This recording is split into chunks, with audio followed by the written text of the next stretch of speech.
আবারও পেছালো বাংলাদেশ জাতীয় ফুটবল দলের কোচের নাম ঘোষণার সময়। আজ কোচের নাম ঘোষণার কথা থাকলেও আরও 3 দিন সময় লাগবে বলে জানিয়েছেন ক্রীড়া প্রতিমন্ত্রী আমিনুল হক। সকালে পল্টনে প্রথম বিভাগ ব্যাডমিন্টন টুর্নামেন্টের উদ্বোধন শেষে এসব কথা বলেন ক্রীড়া প্রতিমন্ত্রী। এ বিষয়ে আরও জানাচ্ছেন আতিকুল ইসলাম শাকিল। বিশ্ব ফুটবলের নিয়ন্ত্রক সংস্থা ফিফা ও এশিয়া ফুটবলের নিয়ন্ত্রক সংস্থা এএফসি থেকে বাংলাদেশ যে অর্থ পায় তা থেকে কোচের জন্য সর্বোচ্চ 20 লাখ টাকা ব্যয় করতে পারবে ফুটবল ফেডারেশন। কিন্তু সম্ভাব্য কোচের ব্যয় সামর্থ্যের প্রায় দ্বিগুণ হওয়ায় বাকি অর্থ ক্রীড়া মন্ত্রণালয় থেকে চেয়েছে বাফুফে।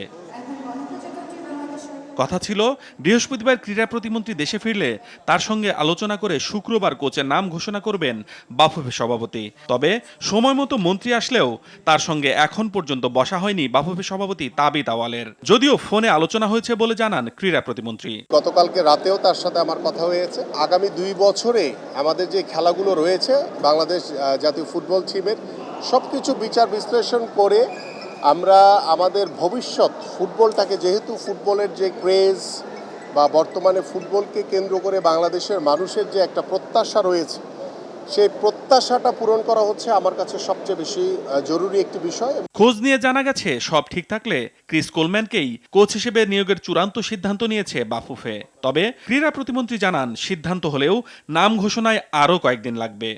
আমাদের যে সীমাবদ্ধতা রয়েছে সবকিছু মিলে আমরা আলোচনা করছি। সো আশা করি যে আর 2-1 দিন আপনাদের অপেক্ষা করতে হবে। আপনাদের সেই অপেক্ষা মানের যে পালা সেটা আসলে শেষ হবে ইনশাল্লাহ।